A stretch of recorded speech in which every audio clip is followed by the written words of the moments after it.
Okay, welcome everyone to the webinar. My name is Laura Nee, and I will be the host alongside Casey Scoggins for this webinar. I am the president and CEO of the Simplex Group, the vendor of VPO project management software.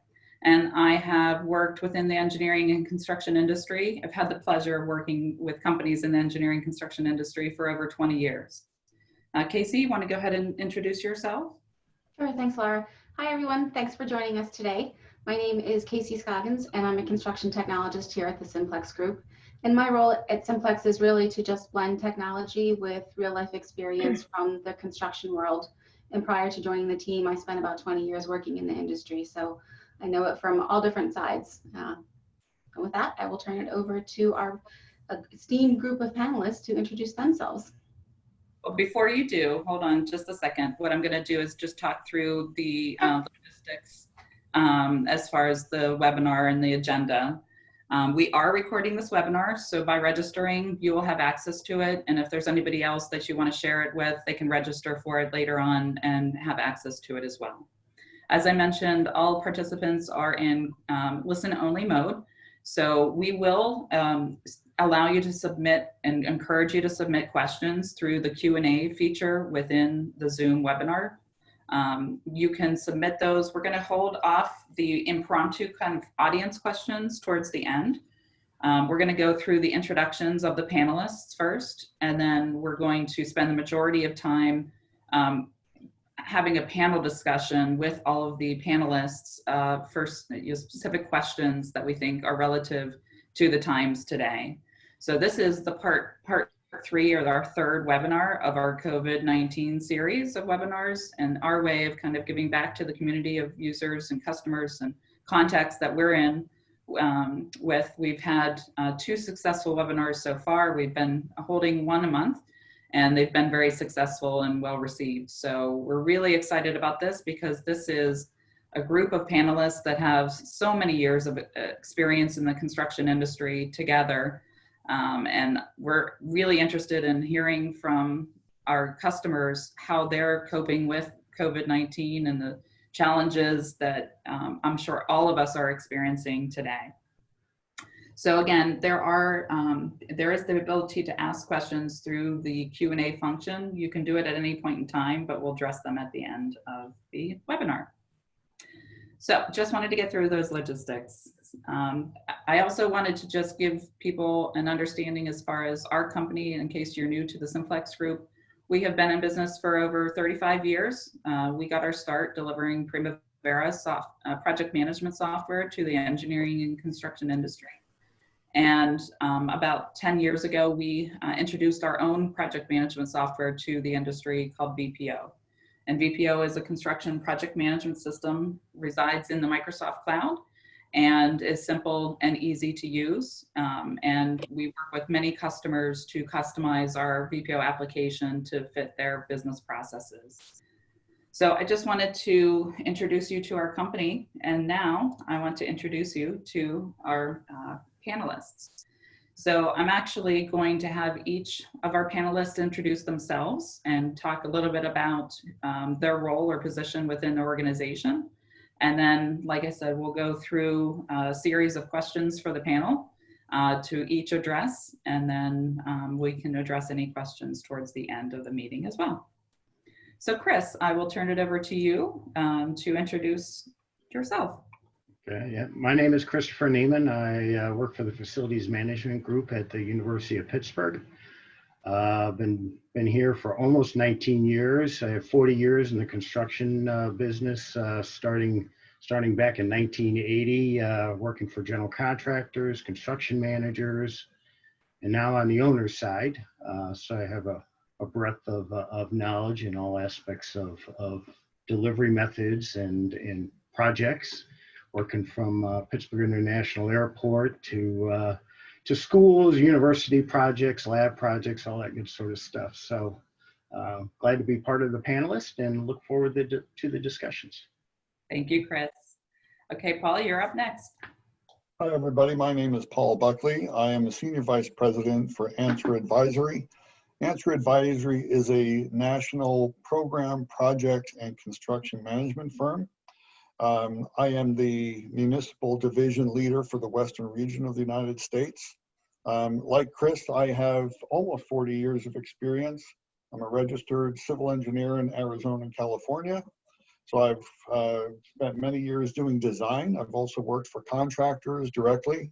And then on the owner side, for about the last 25, 26 years, I've been doing construction management, primarily for public owners, public agencies. Everything from ports, harbors, landfills, you name it, we manage that type of project. So we've been working with Laura and her group at Simplex for about the last 6 years. We were looking for a solution that was customizable to the way we do business. We found Laura, and together it's been a good partnership. And to this day, we've got probably a good 20 projects underway on VPO, and I'm so happy to be part of the group and offer my experience. Thank you so much, Paul. Okay, Afzal, you're up next. Oh, yeah. Hello, everyone. My name is Afzal Minhas. I work for actually a Canadian company called Northview Apartment REIT. Northview Apartment REIT is Canada's third largest publicly traded multifamily REIT. We own about 27,000 residential suites in more than 60 markets across 8 provinces and 2 territories. So we're almost everywhere in Canada. Our portfolio consists primarily residential, multi-family residential property, including apartments, townhomes, single-family apartment buildings. We also actually manage hotels, a number of commercial properties across Canada. Myself, I work as health, safety, environmental manager in construction and development division. So we are different from other ways because we have in-house construction division. So we buy our own land, we develop it, and we construct, and then we hand over to our operation teams. I'm happy to be here and sharing our Canadian version of, how we responded to COVID-19 in construction sector. Happy to be here, and thanks for the invitation, Casey and Laura. Thank you so much. Okay, Sherry. Hi, my name is Sherry Thomas with SB Thomas and Associates. SB Thomas and Associates is an advisory construction management company located in the Pittsburgh area. And we provide advisory construction management services in both the building arena as well as the transportation industry, which is newer industry for us in the last few years, but it's been a big growth area for us. We offer a full range of construction management services from pre-construction all the way through closeout. We are a certified woman-owned business, so that means that we tend to look towards more public agencies as our clients. So public works departments, housing authorities, airport authorities, those are who fall within our clientele list. We have actually been working with the Simplex group for our construction management platform for roughly, I think, about 3 years now. And it's been a great adventure. We also wanted to have a platform in place that could be customizable because here in Pennsylvania, we have a multi-prime statute in place. So we wanted to be able to make sure that our construction management platform could adhere to that requirement as well.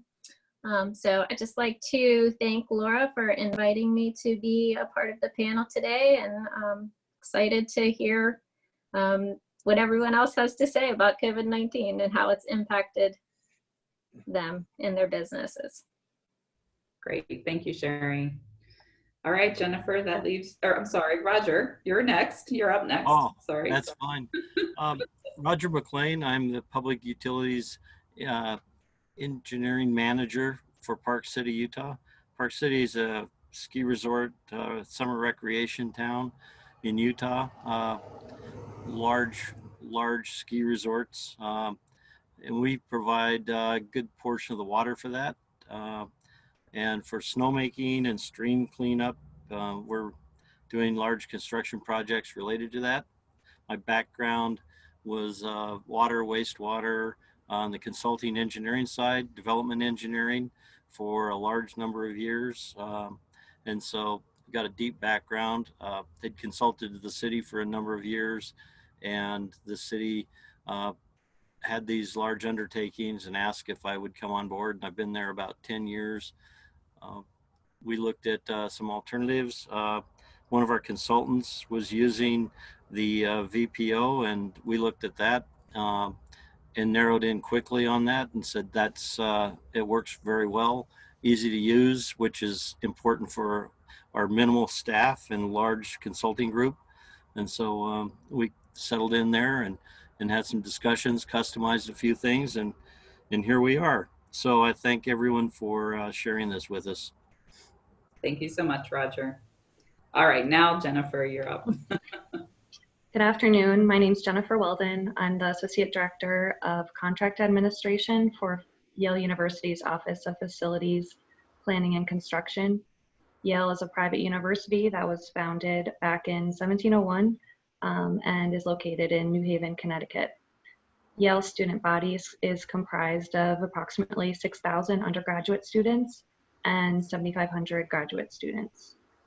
Yale's portfolio includes academic, residential, athletic, and research facilities, as well as Yale Hospital, 3 power plants, museums, and a golf course. Thank you so much for having me, and I'm really looking forward to hearing the diverse perspectives from other panelists today.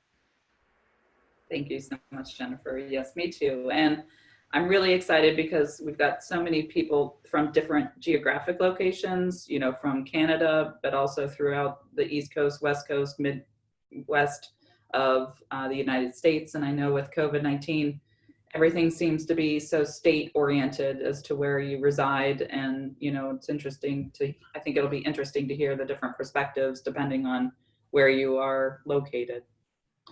So before we get started with our panel questions, I always like to have everybody kind of know from the presenters' perspectives who's on the call today. So I'm going to launch a poll.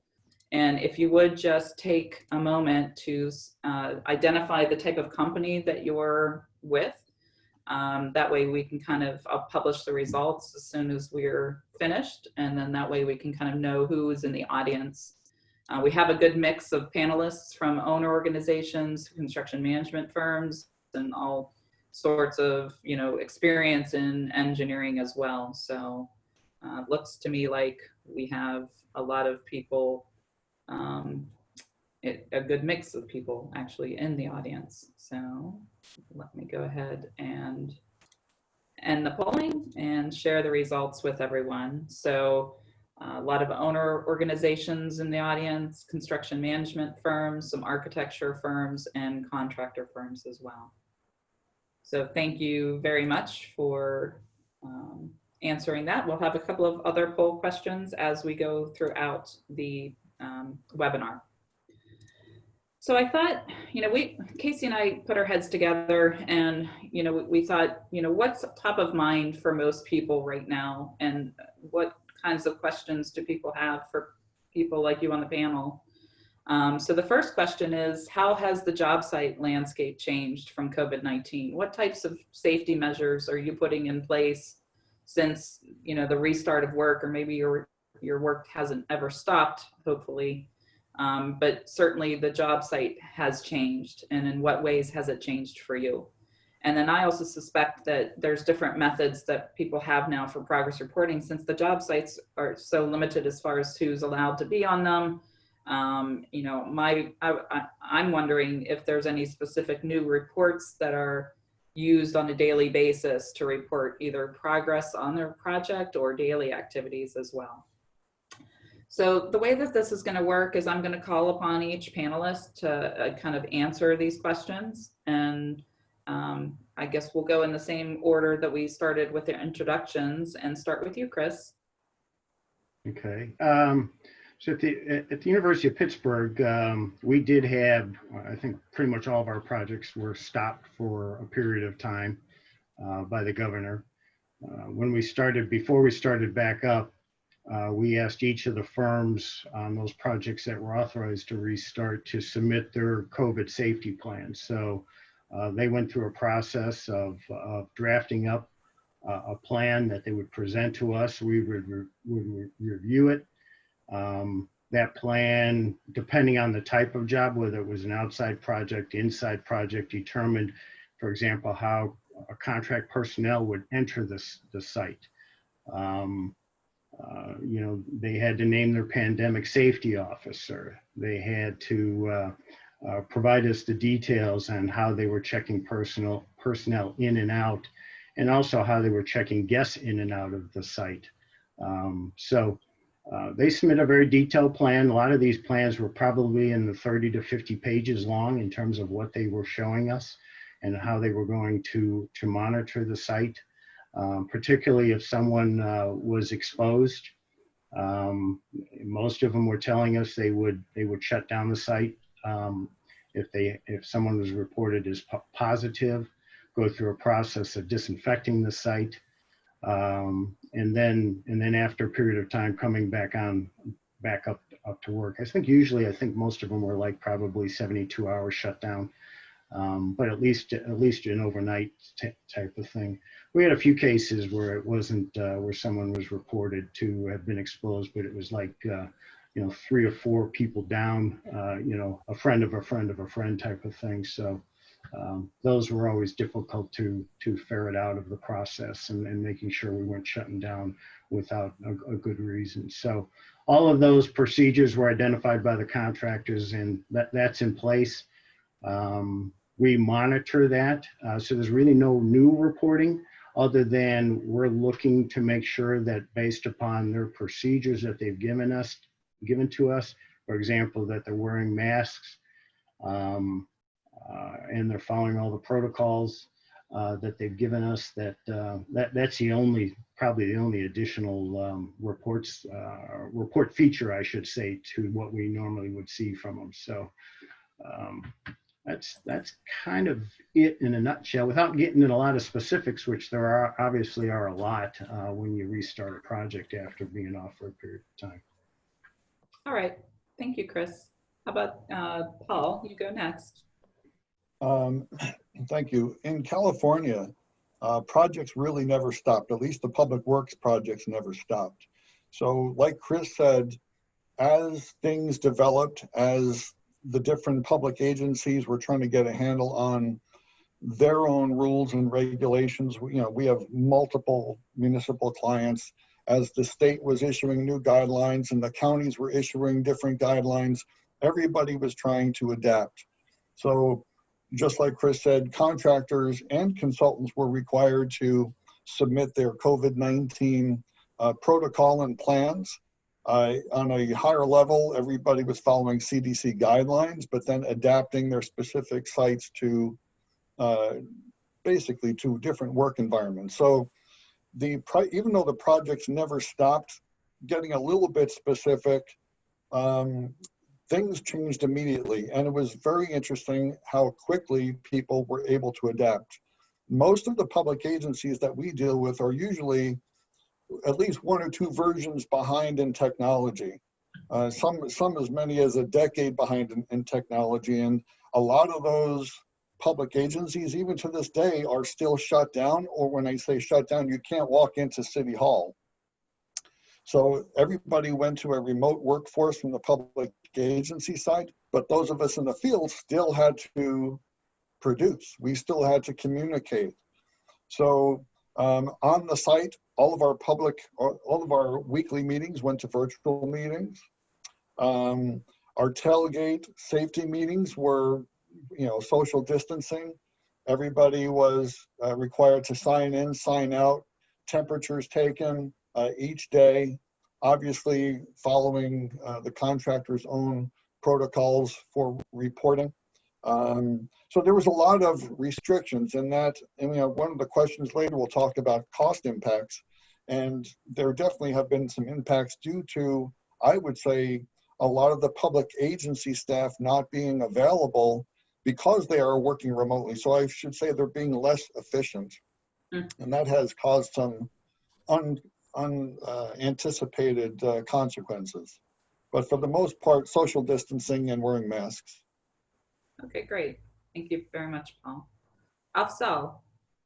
Yeah, So in Canada, law province is actually deemed construction sector as essential business. Therefore, majority of the sites, construction sites were never shut down during pandemic.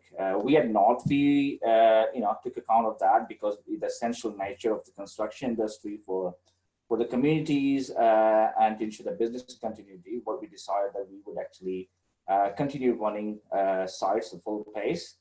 Bear in mind that construction industry was already a high risk industry in terms of health and safety.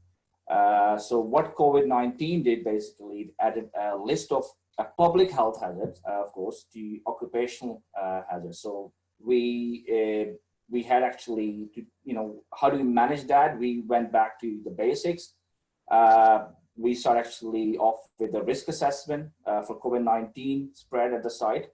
We identified all actually potential transmission hazards, how it could be spread at site, how people basically, and we have privacy laws, and you can only invade so much of personal privacy. Like, how do you basically control their after work lives, and how do you actually make sure that people do not go? I mean, you can manage a site, but how would you ensure that they do not go to nightclubs or pubs or public places to basically bring that back to the site? So we start off basically, we develop actually a protocol. We start off with the worker education. We actually had open meetings with everybody's on a physical distance, at least 2 meters apart from each other. We did a lot of orientation. We actually did a lot of posters on that on COVID-19. Construction workers normally, there's a lot of machoism. So just to make sure people understand the seriousness of COVID-19. So then we started working on health screening. We had a daily workers health screening. So before you actually come to site, you have to have you have to answer a bunch of questions. They were daily. So all the trays basically they have to report to the site super on the health status. There was physical distance. We had to buy a lot of portable hand washing stations, and keep them on sites. There was actually a lot of enhanced cleaning. We had to recruit actually full-time cleaner. Their job was just to make sure that they are cleaning high-touch surfaces. They were, and a lot of actually staggered lunch breaks, staggered shifts to minimize actually, large gathering at site. But having said that, we had sites where we had 100 people working at a time without any issue. Wow. All right, great. Thanks for sharing. Sherry, how about you next? So yeah,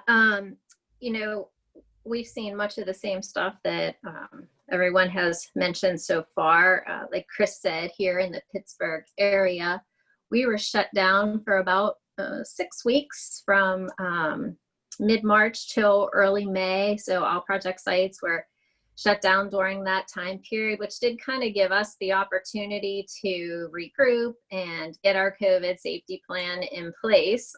I guess if there's a silver lining there for that. So, we were required as a consultant and advisor to the owner to have a safety plan. And one of the other things that we had to start doing as an advisory construction manager is making sure the contractors were submitting their safety plans. And then we would do a detailed review of them when work was getting restarted or a new project was starting. We had a meeting, and a large portion of that meeting really focused on the contractor's COVID-19 safety plan. So we all had a clear understanding of exactly what actions they were going to be taking as far as people coming onto the site, their own staff, them providing PPE, personal protective equipment, to their staff members, the hand washing stations, how they were going to be cleaning and disinfecting shared tools or equipment, and wearing masks on the site, maintaining social distancing, even down to how they were going to handle their lunch breaks so people were not congregating, or there weren't too many people in a field office trailer, which some of those trailers are small where you're not going to be able to social distance. And then, once work started again, as the owner's advisor out there on the site, our staff really had to monitor the contractor and their staff and their subcontractors and any visitors coming to the site to make sure that they were adhering to their COVID-19 safety plan. And as soon as an issue came up or was observed on the site, our staff then had to take immediate action to get that corrected quickly. Because we obviously didn't want to have an issue, like Chris had said, if there was a positive test out there on the site. Most safety plans do say that the work is going to shut down for a period of time. 72 hours is pretty consistent, and until they can clean the site and do a little more recognizance. So I think that was probably the biggest change in effort on our part as an advisory construction manager.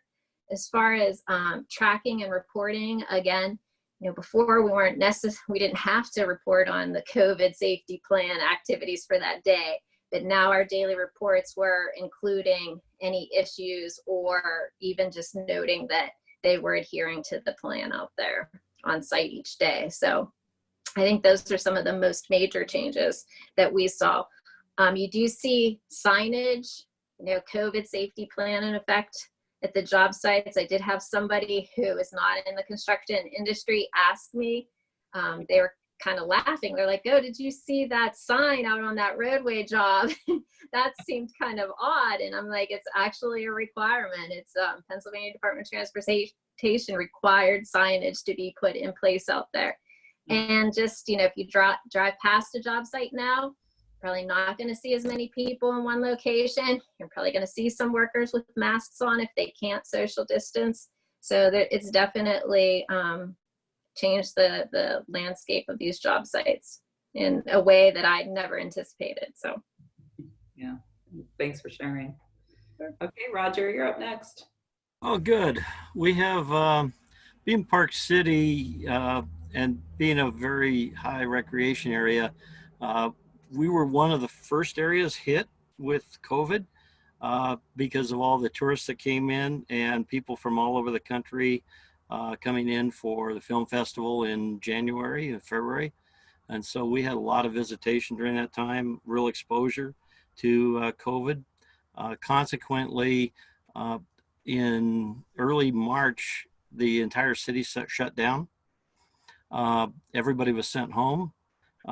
Except for essential personnel, which is a water project, which we have going on.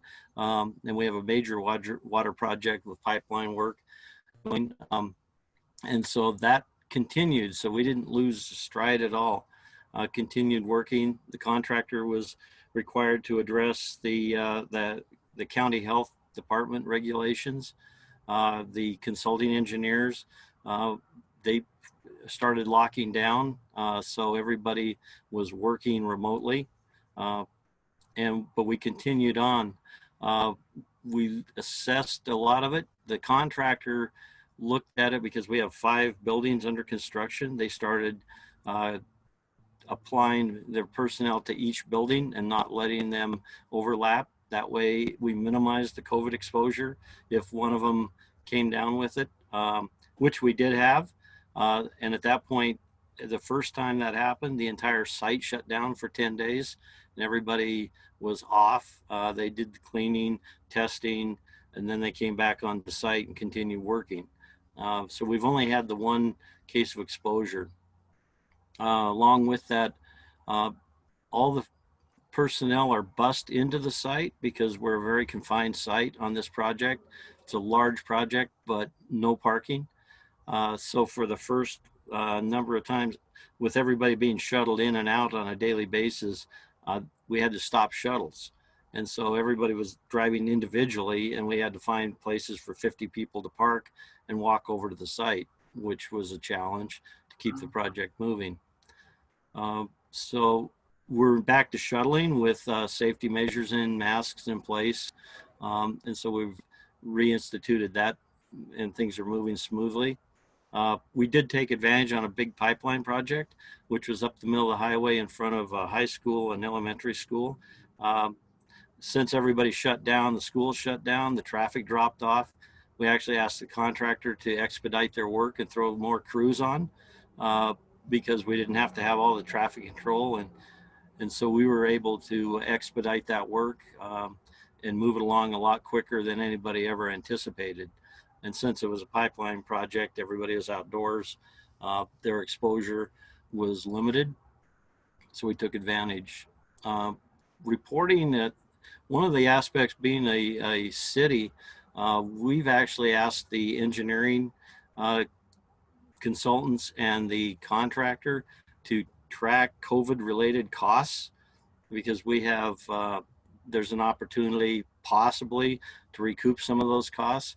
And so they've been tracking independently, similar to like a FEMA type project where they track all their costs, so that in the event that we can apply for that in the future, that we can recoup those costs. And so we recognize it's going to have an impact, but you know, whether it's just the cleaning stations, the delays, anything like that, all those are being tracked independently. Okay. So yeah. Thanks, Roger. All right, Jennifer. Thanks, Laura. Our job sites were shut down from late March through late May. During that time, we worked with a safety consulting firm, as well as our Office of General Counsel, to develop a COVID-19 safety bulletin, which we rolled out to our contractors just prior to the restart, in order to ensure compliance with the guidelines issued by the CDC, OSHA, federal and state government. Some of the details of our COVID-19 safety bulletin might sound familiar from what other panelists were saying. We have a requirement to have an infection control plan for each project, as well as a designated COVID-19 safety officer who is staff of the contractor. Their primary responsibility is to convey, implement, and enforce the requirements of the infection control plan to their workers, suppliers, subcontractors, and any other personnel on site. Some specific examples of risk control protocols that could be included in the infection control plans are, just general social distancing, 6 feet apart when possible, requiring PPE, masks, shields, gloves, disinfecting equipment and supplies, providing hand washing facilities on each project site, temperature checks, requiring workers to commute to and from work alone, no carpooling. We also temporarily disabled the Yale shuttle bus from parking areas to job sites, and we also eliminated previously designated smoking areas. Lastly, the designated safety officer make sure that the workers complete a daily pre-shift health survey. And if the worker answers yes to any of the questions on the health survey, they're immediately advised to return home and seek treatment or guidance from their healthcare provider. Okay, great. Thank you, Jennifer. Thank you, everyone, for your comments. I think we had some questions that were relative to this question. So, Casey, do you want to walk us through the questions that came out? Sure. The first one is specific to Paul. So this is when the gentleman from California mentioned public officials. Did he mean city inspectors? Yes. So two things. City halls were shut down. So getting permits or plan check or things out of review so you could continue on another phase of the project, that was some of the impacts. But also, yes, some of the inspection departments had reduced crews or reduced staff. Some were working remotely, or they were working different shifts. So calling in for field inspections as well did cause some impacts, yes. Okay. The next question is to the panel. Are you recording the daily testings of the workers? So this is Sherry Thomas. I can tell you that on our project that the contractor was doing daily health checks, and we were requiring them to provide us with that information. eliminating any of the, personal information. But yes, we were keeping track of that. In addition, like Jennifer had said, our safety plan requires that we do that pre-job start questions, health questions. So every day, our company-wide pandemic officer sends out an email to every one of our employees. Now, we're a small company, so it's easy for us to do this. It could be, I can imagine how this would be challenging for a larger company, but we do send out those health questions every morning that they're required to respond to before they report to the job site, and we are keeping track of those as well. I know there's probably some privacy concerns surrounding that. I think I saw you even mentioned that. I was curious if you're doing anything different on your end. Yes, I mean, we have actually very strict privacy laws in Canada. We could not actually take any temperature reading, because temperature reading is deemed as medical data, and you as an employer, you're not actually supposed to have that information. But we, like Sharon said, we have questionnaire where people actually ask voluntarily to answer those questions. And then and one of the questions basically was, do you have any, the symptoms? High fever is one of them. And we can keep the log of on a daily basis, but we could not take any readings, and there was actually data, and we couldn't even ask them to, have they been tested for COVID-19 due to privacy laws. Mm-hmm. Okay, and then one last question. How is social distancing working out on projects that are inside? Does anybody have inside? Yeah, so far we have not had any issues with it. Again, we require masks 100% of the time, so that eliminates that 6 foot separation rule.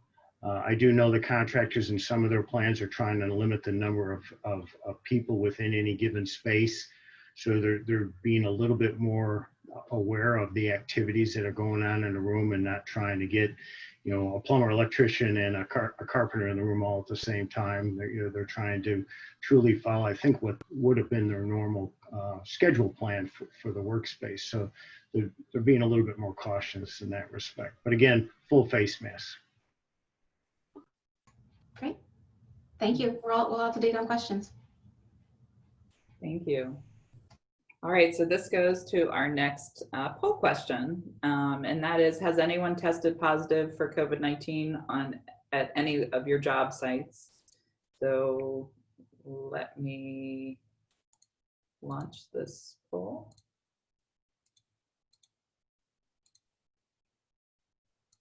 And please take a moment to answer the question on your screen.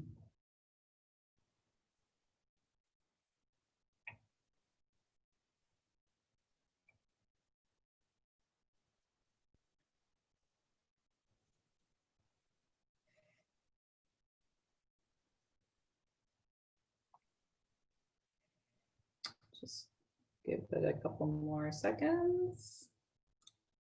All right, so the results are more no than yes, so that's good. 44% no and 33% yes, and some I don't know. So that's quite interesting.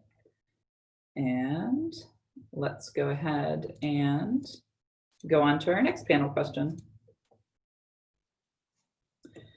So the next question is, have you experienced any increases in cost and or delays in your projects due to supply chain issues, change orders, or lead times? So, everybody I think is concerned whether, I think it's also different from different perspectives as to whether you're the owner or the contractor involved with the projects too. So it'd be interesting to hear everybody's different opinions on that, or facts about that. So Chris, we will go ahead and start with you. Yeah. So in terms of the supply chain, I've not heard of anything that is of any significance regarding obtaining materials from some of the key manufacturers like air handling units. They obviously had to start back up too. So I think our startup again probably coincided with some of theirs. So again, we haven't heard any major issues. we are obviously starting to see some submissions of costs related to the government shutdown of our projects, and we're starting to discuss those with the contractors, and they vary in terms of what they're requesting. Those are probably the big issues right now. In terms of lead times, again, I don't think I've seen anything in terms of added normal lead times that we've seen in the past. Even in a couple of cases, if I recall recently, I think it's been a little less than what we expected. Not sure why that is, but I would say basically on the whole, they're what we normally would see in terms of lead time. We've done some interesting reports for you too, identifying the state mandated COVID-19 shutdown and versus other delays that could be incorporated into your project schedules, and being able to share that, right? Right. Yeah, we've had obviously we had that period of time from mid-March to early May where everything was shut down, and then we have had some projects that we as a university paused a little bit longer than what the state required. So there's two separate trackings we have there, one mandated by the state and one that we elected to pause on some of our projects. So yeah, so you've added some reporting dates within our VPO system, so we could monitor that and see what the impact to the project is. Yeah. Okay, thank you. Paul, you're up next. Yeah, so we have seen slight increases in cost due to just the additional PPE. I think initially, as far as shortages in materials, lead times, I think early March, when this whole became new to everybody and everybody did the initial shutdown, there was definitely an initial impact.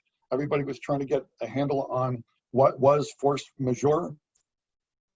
What did it mean? How do we document it? What counts, what doesn't? What's in my contract? What's allowable, what's not? There was a lot of discussion around that topic at that time. Initially, we saw shortages of materials, anything that was originating out of China. Obviously, that was a big concern. That has now opened up. So we're not seeing any supply chain issues that I'm aware of right now. Some of my bigger clients are the ports of Long Beach and Los Angeles, and they recently released some data that their year-over-year container ships or trips into the ports is down about 10 to 15%. So you would think it would be a much bigger impact, but it really wasn't as big as I thought it would have been. We have seen impacts due to impacts to project funding. We do a lot of airport work. So due to the lack of passenger travel, there's passenger facility charges, just like sales tax and gas tax. And all of those revenue streams that go to fund public projects have been impacted severely. So a lot of these projects, a lot of the public agencies took an initial, especially right in the first month and a half, they were trying to get a feel for how much their revenue impacts were going to be. They were spending a lot of money dealing with COVID, with their own health concerns, and putting money into that was unanticipated. But then they're also seeing revenue impacts to their project. So they did cut back and try to throttle the amount of spending that contractors were doing on a monthly basis until they could get a feel for their own cash flow. And I think as things become more normal, if you can say that, things are starting to loosen up. But I think there will be impacts further down the road in California anyway, as we start to see these revenue impacts from funding sources starting to hit public projects that were scheduled to come out either later this year or into next year. That makes sense. All right, well, thank you, Paul. We actually have not seen any or experienced any significant impact of COVID-19 over projects in terms of schedule or cost. I think the only added cost which is associated with COVID-19 response was very minimal, and include only things like change order for road travel, because we had suspended all the air travel even internally. So if you have travel even locally in Canada, you are not allowed to come to site unless you have self-quarantine for 14 days. So there was actually, so we had concern when, we had actually trades who traveled across Canada with us. And if working in BC, you might have trades who come from Alberta or Ontario. So their concern was if they actually fly or if they fly back, they would not be allowed to come back on site. So there were a lot of road travels. And when you road travel and there's a 4-day trip, of course, I mean, that's going to cost you, hotel stay and, added costs on other actually logistical costs. So it was, again, very minimal. There was some hygiene costs. Like I said, we had to basically buy, hand stations, wash stations, and cleaner actually staff. We had to hire some cleaner staff as well for constant cleaning. So again, it was very minimal. So overall, we haven't seen major impact of COVID-19 on our schedule or cost. That's excellent. And it sounds like you're actually saving money because people are traveling less, which, everybody's doing Zoom meetings like this nowadays, and even bid openings and different things like that. So there is probably saved costs. Hopefully we don't go back to old ways of traveling and having meeting in person. Yeah, right. All right, thank you so much. Sherry, you're up next. So yes, we have experienced contractors submitting delay claims as a result of the shutdown, and also change order for increased costs as a result of working in a new COVID-19 safe environment on the projects. And we have one project that we're having a hard time getting the contractor started on site, and they are claiming that it's because they're having difficulty obtaining their material that they need to start. So we've experienced it on pretty much all of those items. Like Paul said, one of my concerns is because we're a woman in business and our clients are public agencies, I am very concerned for the future and what those budgets are going to look like and what projects that they're going to be actually pursuing in the upcoming year. So that's a big concern of ours. That's interesting. Yeah. Okay. Thank you, Sherry. How about you, Roger? Just subtle changes and delays from the obvious COVID-related cleaning and dealing with, personnel transportation, things like that. As far as supply chains, we've asked all the contractors to be talking to their suppliers, vendors, subs, and move things along earlier than they normally would to get those addressed and in the pipeline to see if there are any. We haven't seen any of those. Everybody seems to be pretty productive. However, we do get the indications from pipe suppliers in areas that are high in COVID right now, and their concern is if they have a hit, they have to shut down. It'll affect production, and that would affect any deliveries. But until we see those, we are starting to see some delays in lead times on particularly electrical. That's starting to come out where it seems to be an issue right now. I just had a couple notifications from our electrical subcontractors that they're starting to see some additional lead times on equipment, delays on deliveries. So as we're moving it through, expediting submittals is obviously, a key criteria for getting these things happening and moving and addressing these. And that's where, with everybody working remotely, the VPO effort has definitely helped. So I think from that standpoint of being able to route and move things like that earlier and quicker and be be on the front edge of it. That's where we're trying to take advantage and use the tools we have available. Okay, great. All right, Jennifer. I mean, our force majeure clause came into play. There were references to whether or not certain costs would be applicable, but generally anything unforeseeable, such as the pandemic, would cause the force majeure to come into play. So I'm in the contract administration department, so I'm starting to see change orders and negotiated claims associated with delays come through, but I'm a little far removed from it. One thing that wasn't mentioned that I was aware of because it occurred back in March, April, were costs associated with shutting down project sites temporarily. So that included making them safe, and then we had to employ security to keep watch of the project sites, just to make sure there wasn't any vandalism or safety risks there. Although New Haven, I think, was a bit of a ghost town for a while and still is to some degree. Yeah. And I don't know about you, but Sherry, I know mentioned this on another call, having to shut down construction like the next day caused a lot of uproar and probably unmitigated costs just to secure the job sites, because they're not necessarily safe when you just leave them, right? So Sure. I know there's concern on that, Sherry.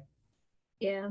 I mean, it would have been nice to get a little bit of a pre-warning that, maybe instead of shutting down on a Friday, maybe the following Monday, so that there was an opportunity, because you can't just leave a job site without making sure it's secure. And, some of those projects also, you have a new building, you want to get it under roof so that it's weather tight before you leave it. So yeah, it was sort of, I don't know that was thought through so well, but in the end, we were able to make sure that at least on our projects, everything from a safety perspective was taken care of.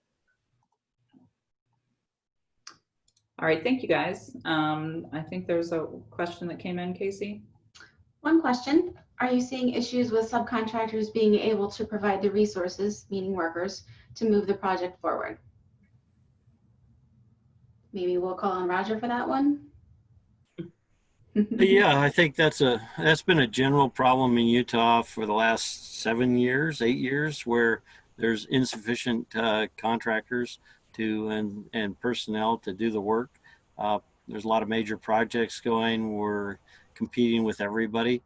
And we see that the COVID hasn't helped that.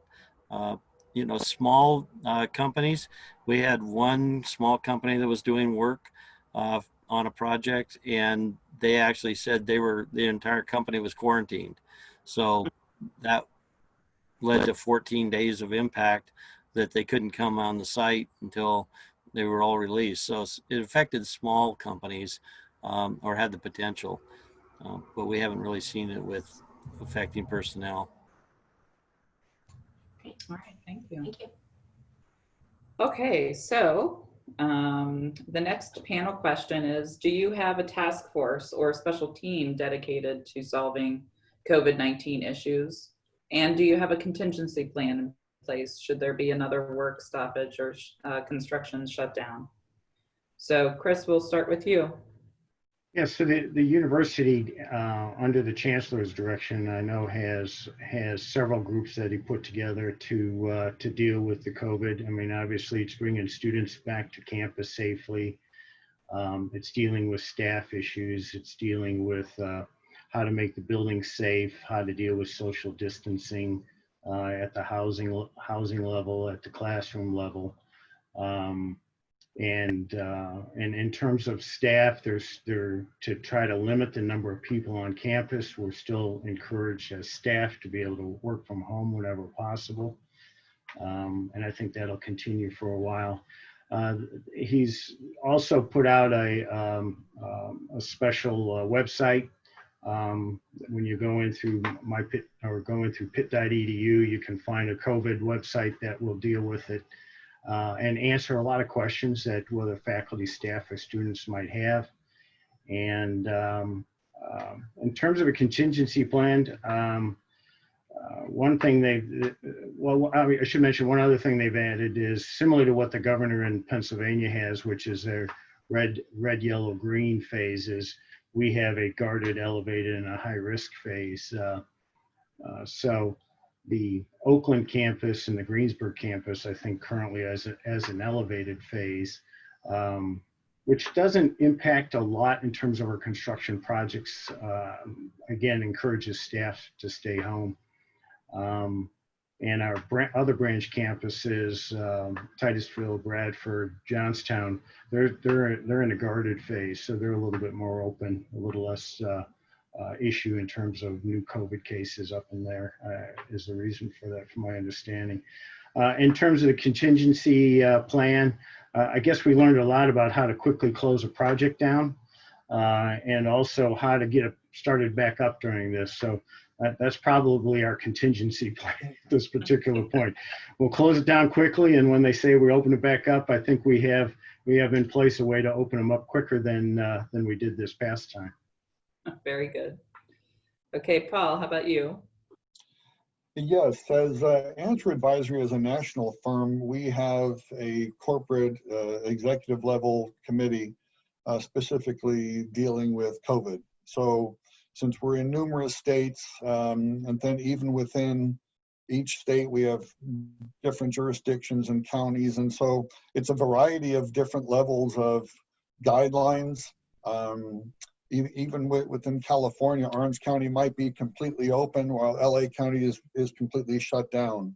So we have offices in one county, but we have projects in the other county. So there's, when this whole thing first came down was, well, I'm based out of that office and that's open, but my job is shut down. So there was a lot of indecision, a lot of up in the air, lack of corporate policy initially.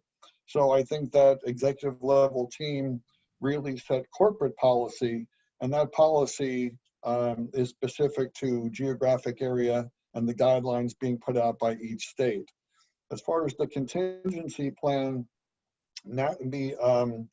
what they've encouraged us to do is to keep in constant communication with our clients, try to anticipate when and if this next COVID pandemic gets any worse, or try to anticipate another shutdown, try to forecast it as best that we can see so we can make adjustments with our staffing plans. And we actually turned this into some opportunity by reaching out to some of our clients that may not have the resources to manage some of these issues by themselves. So we have offered advice on how to handle some of their force majeure claims. We've put a committee together that some of our health and safety officers within the corporation have offered their services to some of the public agencies that didn't have the resources. So it's been a forecasting and really just anticipating what may come, but we're much better prepared now than we were back in March. Good. Afzal. Yeah, we actually had, or still have actually 3 task forces, one for each operation, construction division, and then there was one actually overarching corporate task force, which was headed by our CEO. I was part of actually 2 of them, corporate and construction. So part of construction actually task force strategy, we reached out to all of our trades and subcontractors sometime in March, first week of March. We shared our expectation, we shared our protocol with them. And we also we inquired basically what's their stance is, right? In terms of actually business continuity, would they be shutting down, and would they or would they have any issue complying and adhering with our protocol? And all of them actually came back and they say they want to continue and they would actually comply with our protocol, and they, because I think it was more of a mutual beneficial relationship that they want to basically have their employees gainfully employed and, have some sorts of actually, so it was basically, we had a full support from our trades and subcontractors. In terms of contingency, basically, we looked at, okay, what could be scenarios that, could affect our construction. So one was, okay, what would happen if they're, touch wood, if they're actually, there are some COVID-19 positive cases. We have had, fortunately, we've had any cases in construction sector, not that I've heard of in Canada, but there have been few in meat plants, and there have been few actually in call centers and all that. So what could go wrong? Like if a couple of guys got actually tested, then there is a risk that they, Alberta Health Services or the provincial health services could come and shut down your site. So what would you do in those scenarios? We also looked at basically what if actually a trade actually all of a sudden just, can come back to us and say they are suspending their operation. So we identified alternative trades. I mean, it's very difficult to find it when we're already running, but scenarios that okay, how would we then decide, okay, if this happened, then we would actually reach out to an ABC drywall, for example, and then we actually have them do the work or those sort of things. But overall, I think we had a reassurance from our trades that they would actually want to continue. And then, I think everything had worked out for us from that point. Okay, thank you. Sherry, you're up next.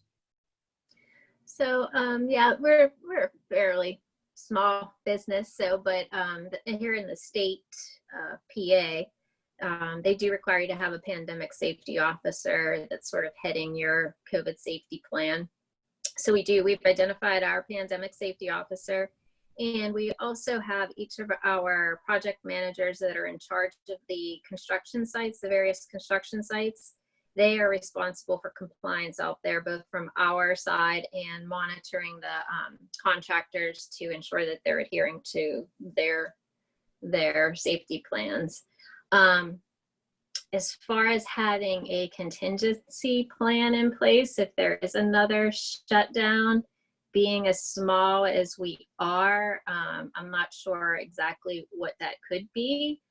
I know that we could probably withstand it if it wasn't for a prolonged period of time. For this one, we did apply for the PPP loan, and we did get those funds, but they're expended already. And so I don't know how long we could sustain a shutdown without additional assistance. And as a small business, we know all of our employees individually. We're in communication with them all the time. So, I'm personally concerned with everybody's health and welfare out there. We do try to be fiscally responsible as business owners. We feel we owe that to our employees. But again, if there's a prolonged shutdown, again, that's only going to take us so far. So. All right, thank you. Roger?